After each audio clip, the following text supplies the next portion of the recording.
Well, as we celebrate America's 250th, it's a great opportunity to do some deep dives on our history. A new book is shedding light on the crucial role of citizen militias in South Carolina's backcountry during the Southern campaign of the American Revolutionary War. Well, here to share more on his work and his author, the director for the Charleston Museum, Carl Borick. Welcome back.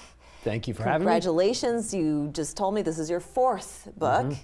And how many on the Revolutionary War? 3 on the Revolutionary War. 3, oh my gosh. So what is it about the Revolutionary War that fascinates you so much?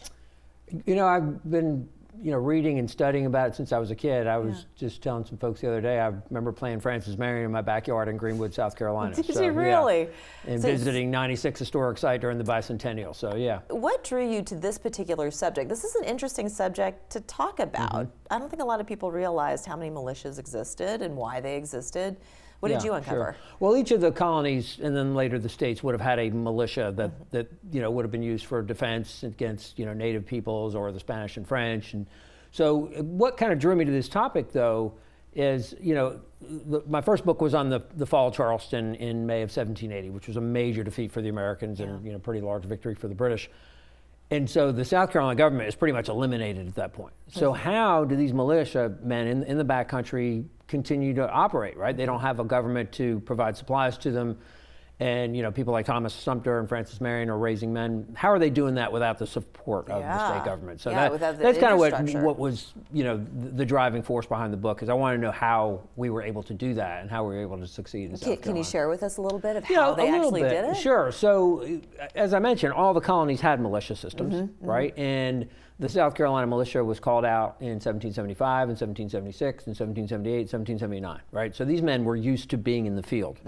So despite the fact that there's no one specifically in the South Carolina government who's calling out the militia, the local commanders who serve under Marion and Sumter are able to call out men pretty easily, right? So they get men into the field.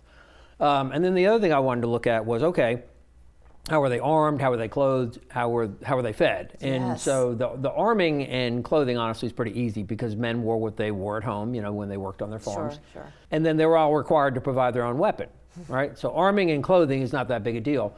What ends up being a little challenging, though, is feeding men, right? Because if you're going to keep men in the field for a month or 2 months, you got to make sure they're fed every single day, indeed. right? Yes. And otherwise you're not going to have people fighting with you. So. Interesting thing about cattle husbandry in South Carolina in the colonial period is they basically free range their cattle, right? They weren't typically penned in. You would brand your cattle so you would know they belonged to you, but they were kind of free ranging in the forests, and they could feed themselves. And so it was relatively easy for the commissaries and the militia to round up these cattle to be able to feed their men, because most armies in the 18th century are going to subsist on fresh beef. Right. Yeah. So. You need the protein. Exactly. Right. And it will provide for a lot of men.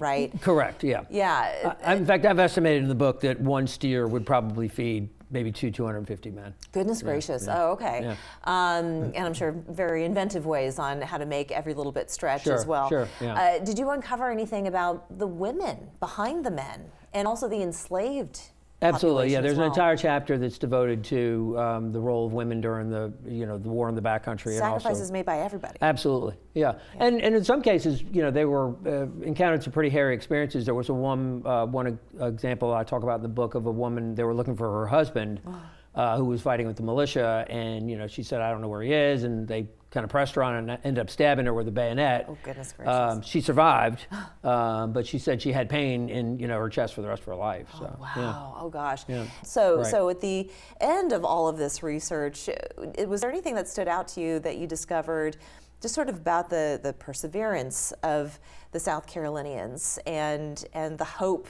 that they would be freed from British rule? Sure.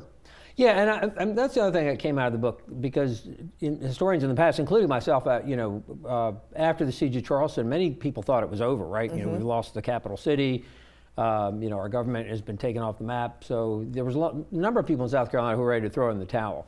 But it was those people that continued to resist, right? That did persevere, like you said, that are going to, enable us to succeed in the backcountry.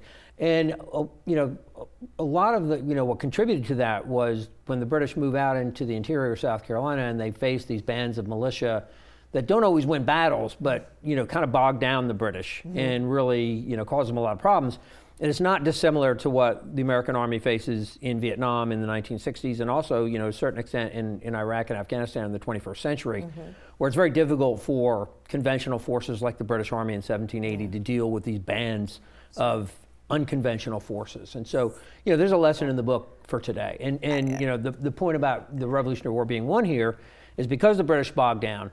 They really got tired of the war in South Carolina. They eventually moved to North Carolina, lost or won a major battle there, but were so badly beaten up, from terms of casualties, that Cornwallis ends up moving into Virginia and then Yorktown. So wow. That really starts in South Carolina. So I think there is some justification for that. Absolutely. South Carolina, where the Revolutionary War was won. South Carolina being put on the map left and right. And before we go, there is going to be an Easter egg hunt. So not apropos to the Revolutionary War per se, but you do have something that's happening at the Dill Sanctuary. That is correct. That'll be coming up this Saturday. Okay. So it's on James Island, so you won't have to worry about bridge run traffic for those of you who are not running. And it's a great event.